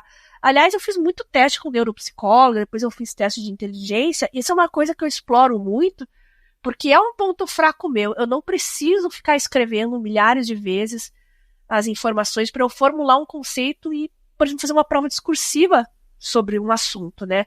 Um dos testes que eu fiz por exemplo, você lê um texto, né? Sobre a Revolução Inglesa, blá, blá, blá, blá. Tá. Aí a pessoa que está aplicando o teste pergunta, quem foi Oliver Cromwell?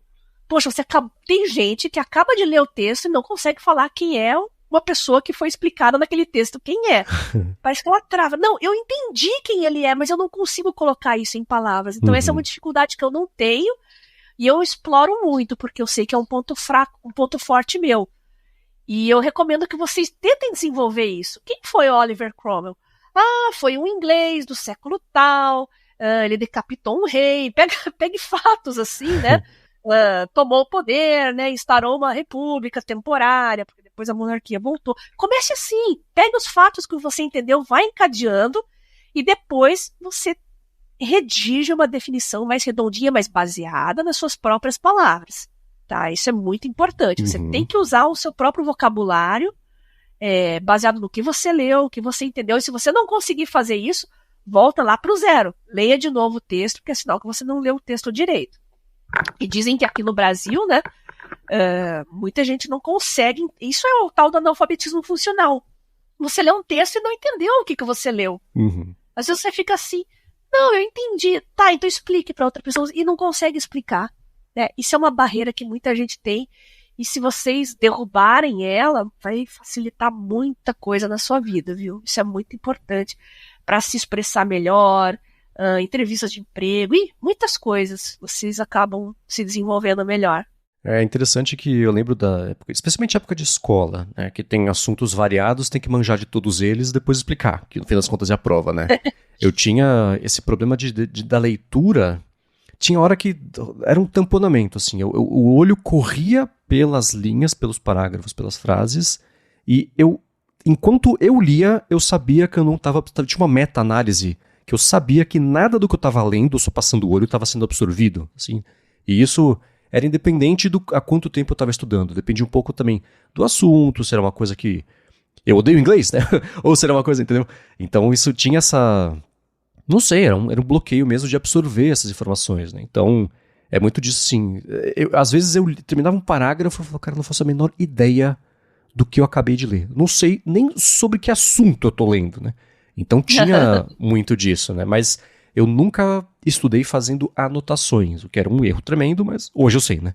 Então era... O estudo pra mim sempre, e é errado isso, né? Com base em tudo que você comentou, mas sempre foi tentar memorizar a maior quantidade possível de informações que eu acho que vão cair na prova amanhã, né? Tudo errado. Eu não sei como sair da escola, porque tudo ao contrário, né? Então, e aí entra até essa parte. Eu vou voltar no papo de anotações não lineares, porque eu acho que eu tentaria achar, ainda assim, uma espécie de um algoritmo de como eu faria as anotações não lineares. Fosse um mapa mental, fosse nuvem de palavra-chave, não sei, né? Mas eu sempre, a vida inteira eu tentei achar fórmulas de fazer as coisas, e às vezes a fórmula não funciona, não dá pra encaixar tudo em um método pré-assado de aprendizado. Às vezes, o jeito que você usa para aprender química é diferente de história, né? É um mapa mental. Você pega uma folha, escreve ali. Vamos pegar o exemplo que eu já falei, né? Oliver Cromwell. Muito bem, se escreve Oliver Cromwell. Sublinha palavras-chave no texto. Século XVII. Eu acho que é século XVII, gente. Não sei se eu gravei direito. Faz meses. Século XVII. Revolução Inglesa.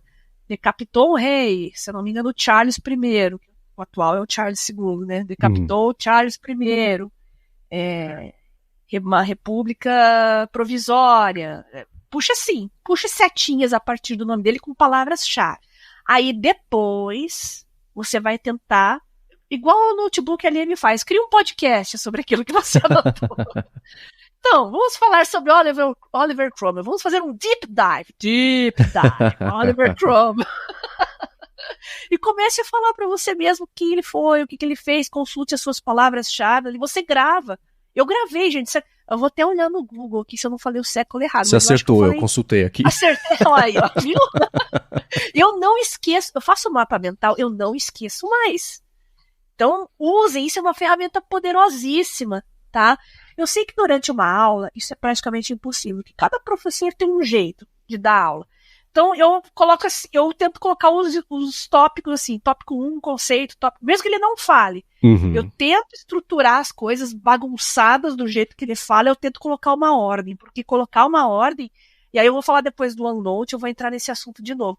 Colocar uma ordem no assunto, um princípio, um meio e fim, já me ajuda demais a entender. Mas depois das anotações de aula, que são sempre caóticas, eu tento complementar, busco informações na internet e tal. Aí eu vou estudar, eu começo a fazer as palavras-chave. Oliver Cromwell, puxa uma setinha. Inglaterra, século XVII, decapitou o rei Charles I, instaurou uma república, e assim vai. Então você fica com aquela estrutura e tenta fazer isso de cabeça. Tá? Por isso que quando você vai pintar lá o seu livro com marca-texto, você tem que marcar só as palavras-chave que você vai bater o olho depois e vai memorizar. E não ficar pintando um parágrafo inteiro de amarelinho, depois o outro cor-de-rosazinho, depois o outro azulzinho. Não, isso não funciona. Vai lá, Inglaterra, século XVII. Pega as palavras-chave que são importantes, você não esquece mais. Isso é fatal. Por isso que o mapa mental é maravilhoso. Eu vou ver se eu acho algum vídeo no YouTube falando sobre estrutura de informações. A gente que é da área médica, da saúde, a gente tem que fazer muito isso, porque as coisas têm muita relação entre elas e tem uma quantidade enorme de nome de genes, nome de enzimas, sabe? Então você tem que estruturar isso com palavras-chave. Se você for ficar anotando tudo que tem no livro lá, você só vai perder tempo, né? Então, funciona super bem. Acho que muita gente da área de ciências naturais, área da saúde, estuda assim, pelo menos deveria. Mapa mental é tudo de bom.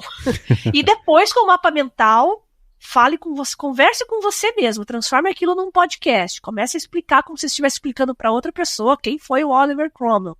É assim que você vai aprender melhor aquele assunto. Boa. E eu quero emendar então, você falou do OneNote, que inclusive alguém comentou pra gente, testei aqui, não foi pra mim, mas pra quem for usar o OneNote no dia a dia pra parte de estudo, manda bala. Eu uso o OneNote pra uma coisa só, uma coisa bem específica, que é estruturar as informações que eu estou estudando.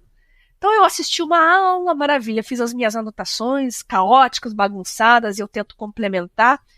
Aí uma semana depois, alguns dias depois, o professor manda lá um deck de slides dele. E não raro, eu recebo um deck com 100 slides. E aqueles slides que, meu Deus, você não sabe o que é o tópico, o que é o subtópico, o que é o subtópico. Então, a vantagem do OneNote é que ele tem aquelas indentações, os bullets, os números. Então você vai, coloca lá, primeiro, definição. Segundo, conceito. Item 3, aí você começa lá, tipos, categorias, classificações e tal, e no final lá você vai na conclusão. Comece pelos tópicos mais abrangentes. 1, 2, 3, 4, 5, 6. Estruture os slides. Não se atente a detalhes. Passe, role lá a sua tela com todos aqueles slides e procure definir os tópicos principais. A partir daí, você volta lá para o começo e começa a adicionar os subtópicos. Subtópico, e assim vai. Depois você volta para o zero de novo, começa a adicionar os detalhes, os exemplos, as informações complementares. Então você começa pelo big picture e termina nos exemplos e nos detalhamentos. E se você precisar inserir tópicos no meio ali, como tem uma numeração lógica, o OneNote ele é tão inteligente que, aqui entre o 6 e o 7 tinha esse outro que eu esqueci. Você entra lá e ele corrige toda a numeração. Então eu gosto do OneNote por causa disso. Ele automaticamente corrige tudo, muda os desenhos dos bullets. Alguns eu faço numerado, outros eu coloco só as bolinhas, né? Quando, por exemplo, para citar exemplos, eu não gosto de usar números. O número tem que ter uma sequência lógica, né? É um crescente, por isso que é uma numeração. Quais são os tipos de cromatografia que existem? Vamos lá, cromatografia em papel 1, cromatografia líquida 2. Isso sim tem uma sequência numérica. Agora, exemplos de enzimas que fazem tal coisa, isso você não precisa numerar. A sua mente trabalha muito com essa organização de informações, é uma coisa que a gente não pode subestimar. A gente quer ser organizado, o nosso cérebro grita por organização. Então, quando você coloca um deck de slides confuso, bagunçado e com informações assim que às vezes não tem nexo e que não tem ligação entre elas, e você coloca nessa sequência numérica, parece que tudo faz sentido. Mesmo antes de você ir nos detalhes e nos aprofundamentos, quando você olha tudo do início ao fim, olha só que interessante, agora eu entendi pelo menos do que se trata a aula. Nossa, isso já é uma evolução enorme. Você chega no final, caramba, 100 slides aqui, eu transformei em uma página do OneNote. Então, quando eu falo em adicionar subtópicos e detalhamentos, não é para você fazer aquilo que eu falei, né? Ficar escrevendo. Às vezes eu anoto coisas que eu preciso escrever, mas nunca um parágrafo inteiro. É mais palavras-chave, frases curtas, exemplos. Dá sim para pegar 100 slides e transformar em uma única página do OneNote. Isso é treino, vocês vão ter que treinar. Eu sugiro que vocês vejam as minhas lives, inclusive as que já estão lá no YouTube, eu não apago nenhuma. Tentem ver as aulas que eu tô com os slides de um lado e com o OneNote do lado, e eu vou ali processando aquele monte de informação e tentando resumir de uma forma lógica. Eu acho que o caminho é por aí. E o OneNote é maravilhoso. Eu não sei se tem algum outro software que faz isso, mas o OneNote é muito bom para esse tipo de coisa. Porque você vai ficar pensando, você vai enter, ele já numera tudo ali. Você não fica escrevendo número 1, número 2, número 3, ele já coloca. Aí você vai no tab ali, ele recua, né, parágrafo e coloca o subtópico, aí quando você recua mais uma vez, ele já muda para estrelinha, assim, então você não fica pensando no processo, você se concentra na informação em si. É interessante porque eu fico pensando como cada uma das plataformas de anotações e etc. deve ter jeitos parecidos de lidar com isso, né? Quem está no OneNote está em casa com o que você comentou, Mas as outras ou tem uma coisa parecida que dá pra copiar, emular, simular, enfim, ou tem jeitos diferentes de chegar no mesmo resultado. Fico curioso pra saber do pessoal que tá escutando, falar, putz, eu uso na verdade o Obsidian, o Notion, o que seja, e aqui pra mim funciona desse outro jeito aqui. Fico curioso pra saber isso, pra ver o quanto essas plataformas são só uma roupa diferente em relação a uma outra, ou não, parte de funcionamento mesmo, de possibilidades, elas diferem. Quero saber, mandem pra gente isso que eu fico bem curioso. Não importa qual é a ferramenta que você escolha, né? As minhas aulas estão no Samsung Notes. Eu anoto sempre com a caneta, né? Porque já explicamos aqui os motivos. Mas eu procuro, antes de tudo, no mesmo dia da aula, complementar as informações de aula. Né? No aula dada, aula estudada hoje, eu fico ali no Samsung Notes, aquilo que foi falado hoje. Então, às vezes eu escuto alguma coisa que eu pulei, alguma coisa que eu não consegui anotar, porque eu estava mais prestando atenção, então eu complemento as informações.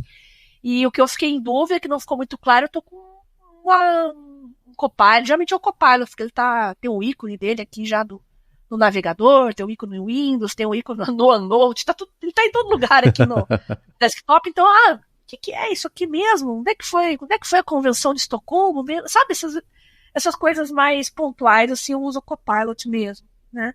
Então você já coloca isso tudo no dia da aula, não fique com dúvida em nada no dia da aula, complemente as informações e quando você receber os slides, porque, como eu falei, nem sempre os slides vêm no dia da aula, aí sim você vai para o OneNote, você pega as suas informações de aula, junto com os slides, tudo lado a lado, abre as janelas, né? Fica com a janela com os slides, a janela com as suas informações escritas à mão, suas anotações, de aula escritas à mão, e já abre um OneNote ali e começa a processar as informações.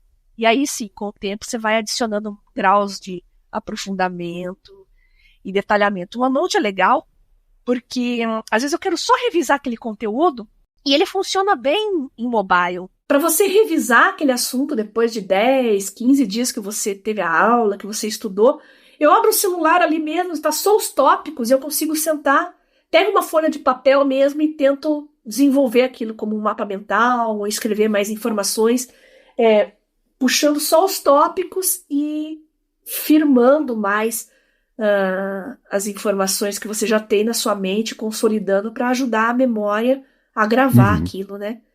Então, é bom para você revisar assim, só por tópicos. Não fique adicionando muita informação. Tente tomar de você. Você sabe o que é isso que você escreveu aqui? O que isso era mesmo? Porque daí vai te dar um trabalhinho. Se você não lembra, você tem que consultar as suas outras anotações. Isso vai fazer com que você decore mais facilmente aquela informação. Ficar voltando. Droga, por que eu esqueci isso? Meu Deus, como é que eu não lembrava disso? Então, escrever parece que fica tudo fácil, né? Seu olho só bate ali. Você pensa que sabe a informação. Vocês já fizeram uma prova, alguma avaliação, que tinha uma questão lá, e você pensa, caramba, eu lembro disso, estava no meu livro, inclusive estava na página direita, ali no rodapé. Agora o conteúdo... É porque você achou que conhecia aquilo. Na verdade, você só estava familiar com aquele assunto. Então, quando ele está escancarado na sua frente e você revê, é claro que eu sei isso. Mas aí você consegue repetir sozinho com as suas palavras? Isso era muito frequente. Na prova, qual que eu não sei, falando, nossa, eu sei exatamente. Isso tá embaixo na página da direita, tem uma pintura. Lá da pintura tá a resposta. Que eu sei que tá lá. Qual é? O livro sabe. Exato. Exatamente, é bem isso. Então é sinal que você não consolidou a informação na sua memória, você se familiarizou com ela. Então, cuidado com o caderno, assim, que você fica relendo e reler. Reler não é estudar, gente. Não, você não vai gravar nada relendo 1000 vezes as mesmas coisas. Excelente. Bia, você deu muito material para todo mundo estudar, para saber como estudar. Os links do que a gente comentou, claro, vão estar aqui na descrição. Obrigado. E claro que quem tiver ou perguntas complementares ou, o que a Bia comentou, eu estudo desse outro jeito aqui. Mandem pra gente, que eu acho que isso pode ser muito útil pra mim, pra Bia e pra todo mundo que tá escutando aqui. Então mandem em gigahertz.fm/feedback. Quero agradecer a ExpressVPN e também a Firmou Consultoria pelo patrocínio do episódio de hoje.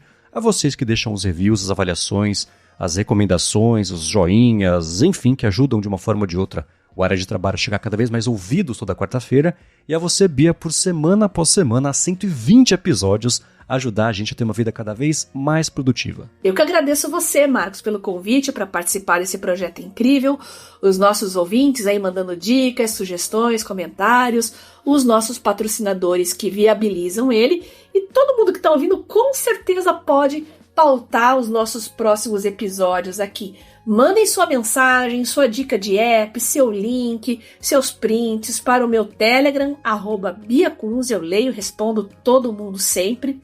Ou então, lá no X, no Twitter, que tá voltando agora também, @GarotaSemFio. E se vocês quiserem participar dos nossos grupos também, o Mundo Sem Fio, o Produtividade Móvel, conhecer o projeto Work and Study With Me, que é um canal do YouTube lá para vocês aprenderem a ser mais focados, mais produtivos, usar ferramentas de IA e outras ferramentas digitais para estudo. Vou deixar o link lá no Telegram, só mandar uma mensagem para mim, Bia, me manda os links dos grupos, canais, etc, que eu já mando diretamente para vocês, tá bom? Boa! Bom, para falar comigo, MVC Mendes lá no Instagram e no Threads, eu apresento por aqui o A Fonte e Área de Transferência, apresento para a Lura o IA sob controle, e todo sábado sai no Mac Magazine minha coluna semanal, né? Opinativa, e nesse fim de semana foi sobre o protótipo do Meta Orion e como ele mostra o que pode ser a linha de chegada nessa corrida aí de dispositivos imersivos. Link na descrição. Obrigado mais uma vez pela audiência de vocês e a gente volta na quarta que vem. Beijoca sem fio a todos e até semana que vem.